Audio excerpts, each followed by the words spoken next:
날 주관하소서. 주의 길로 인도하사 자유케 하소서. 새 일을 행하사 분케 하소서. 의에 줄이고 목이 마르니 성령의 기름 부소서. 의에 줄이고 목이 마르니 내 잔을 채워 주소서.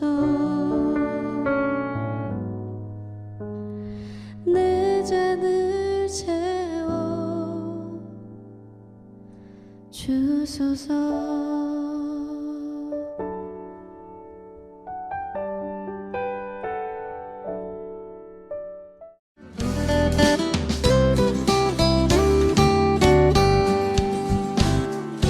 나는 전능하신 아버지 하나님 천지의 창조주를 믿습니다. 나는 그의 유일하신 아들 우리 주 예수 그리스도를 믿습니다.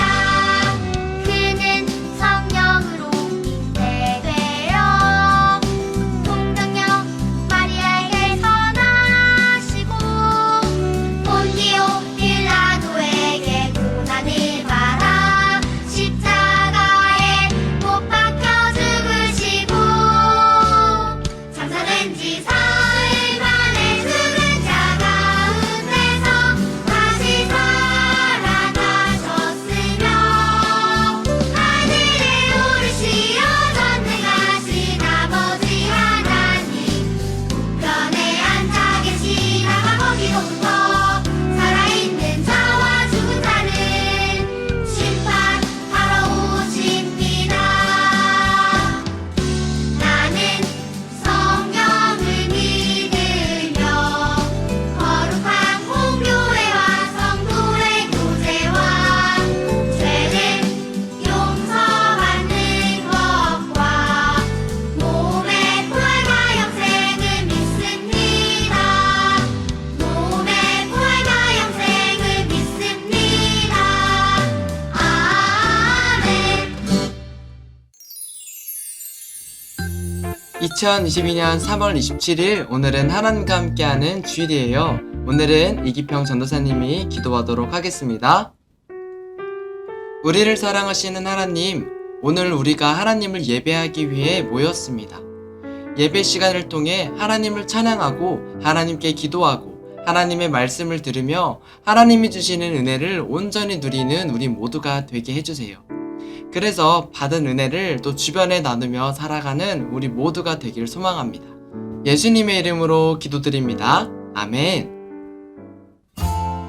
지금은 말씀 시간이에요. 오늘 우리에게 주신 말씀은 누가복음 15장 11절 말씀입니다. 함께 읽도록 하겠습니다. 또 이르시되 어떤 사람에게 두 아들이 있는데 누가복음 15장 11절 말씀. 아멘. 오늘 말씀의 제목을 볼까요? 바로 아버지와 아들의 비유입니다. 자, 오늘도 말씀을 듣기 전 알아야 할 것이 있어요. 바로 비유입니다. 비유는 어떤 것을 설명하기 위해 다른 것으로 빗대어 설명하는 것이에요. 예를 들면 길다란 바나나를 설명하기 위해 길다란 기차를 사용해 설명하는 것이에요. 그래서 바나나를 설명할 때 바나나는 기차처럼 길어요 라고 하는 거죠. 예수님은 말씀을 전하실 때 비유를 많이 사용하셨어요. 오늘도 예수님이 들려주신 비유 중 하나의 이야기인데요. 그럼 오늘도 키워드를 따라 말씀을 살펴볼게요. 첫 번째 키워드는 아들입니다. 한 사람에게 두 아들이 있었어요. 어느 날 둘째 아들이 아버지를 찾아왔어요. 아버지, 저에게 물려주실 돈이 있으시죠? 그 돈을 지금 주세요. 아버지는 아들의 말에 속상했어요. 하지만 아무 말 없이 두 아들에게 돈을 나누어 주었어요. 그리고 며칠 뒤 둘째 아들은 아버지께 받은 돈을 가지고 먼 나라로 떠나버렸답니다. 두 번째 키워드는 고생입니다. 둘째 아들은 아버지께 받은 돈을 쓰기 시작했어요. 먹고 싶은 것도 먹고 사고 싶은 것도 사고 아무런 계획 없이 돈을 썼죠. 아들은 얼마 지나지 않아 가진 돈을 다 써버렸어요. 또 마침 아들이 있던 나라에 농사가 망했어요. 그래서 먹을 것이 부족해졌고 돈이 없는 아들은 매일매일 굶주리는 신세가 되었어요. 아들은 조금이라도 배고픔을 달래기 위해 어떤 사람 밑에서 종살이를 하며 돼지를 돌보는 일을 했어요. 그리고 돼지가 먹는 나무 열매로 배를 채우고자 했지만 이마저도 주는 사람이 없었어요. 그야말로 고생이란 고생은 다 겪고 있었어요. 세 번째 키워드는 집입니다. 그제서야 아들은 자신을 사랑해주셨던 아버지가 생각났어요. 그리고 자신이 아버지에게 얼마나 큰 잘못을 했는지도 깨닫게 되었죠. 아들은 아버지께 용서를 구하기 위해 집으로 향했어요. 한참을 걸어 집 근처에 도착했을 때 저 멀리 누군가가 아들을 향해 뛰어왔어요. 바로 아버지였어요. 아버지는 멀리서도 아들을 알아보고 뛰어나오신 거예요. 아들은 아버지께 이야기했어요. 아버지, 제가 하늘과 아버지께 죄를 지었어요. 지금부터는 아버지 아들이라고 불릴 자격도 없어요. 저를 그냥 앞으로 종들 중 한 명으로 여겨주세요. 아버지는 어떻게 하셨을까요? 아버지는 오히려 아들을 잃었다 다시 찾았다며 크게 기뻐하셨어요. 그리고 잔치를 열어 아들을 찾은 기쁨을 사람들과 나누었답니다. 우일교회 유소년부 친구들, 오늘 말씀에서 아버지는 하나님을 비유하고 아들은 우리를 비유한 이야기예요. 예수님은 이 비유를 통해 죄에서 돌이켜 돌아오는 사람들을 하나님이 얼마나 기뻐하시는지 알려주고자 하셨어요. 특별히 오늘은 이 비유에서 아들이 아버지께 다시 돌아와 하는 말을 통해 우린 은혜를 나눠볼 거예요. 그래서 오늘 한 주 정리는 바로 인정하고 뉘우치며 회개해요 입니다. 오늘 말씀에서 아들이 보여준 모습엔 잘못된 부분이 참 많죠. 하지만 그 중에 딱 하나 옳은 모습이 있는데요. 아들이 아버지를 찾아가서 했던 말을 다시 한번 볼까요? 아버지, 제가 하늘과 아버지께 죄를 지었어요. 지금부터는 아버지의 아들이라 불릴 자격도 없고 저를 앞으로 종들 중 한 명으로 여겨주세요. 오늘 아들이 보여준 모습 중 옳은 모습 한 가지는 자신의 잘못을 인정하는 모습이에요. 우리의 마음은 기본적으로 좋은 것은 내 탓하고 싶고 안 좋은 것은 남 탓으로 돌리고 싶어 해요. 그래서 잘못을 했을 때는 인정하기보단 이런저런 핑계와 거짓말을 하게 되죠. 하지만 이런 모습은 하나님이 기뻐하시는 모습이 아니에요. 하나님은 우리가 잘못을 했을 때 잘못을 인정하고 뉘우치기를 원하세요.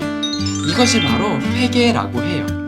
회개는 죄와 멀어지고 하나님과는 가까워지게 해요. 하나님은 죄에서 돌이키는 우리의 모습을 기뻐하신답니다.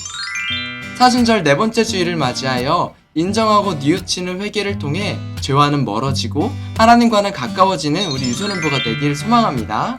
함께 기도하겠습니다. 우리를 사랑하시는 하나님, 오늘은 아버지와 아들의 비유를 통해서 하나님이 죄에서 돌이켜 돌아오는 자를 얼마나 기뻐하시는지 알았습니다. 우리도 잘못을 했을 때 잘못을 인정하고 뉘우쳐 회개하도록 하겠습니다. 그래서 죄와는 멀어지고 하나님과는 가까이 하는 저희가 되겠습니다. 예수님의 이름으로 기도드립니다. 아멘. 지금은 광고 시간이에요. 잠시 일시정지를 눌러 광고를 꼼꼼히 확인해주세요. 우리가 다음 주에는 교회에서도 예배를 드려요. 우리 친구들 교회에 와서 함께 예배 드려주세요. 특별히 오늘 12시에는 오늘 말씀의 내용을 가지고 퀴즈 대회가 있어요. 우리 친구들이 많이 참여해줘서 유즈코인을 받아가길 바라요. 그럼 우리 친구들 잠시 후 12시에 만나요. 안녕.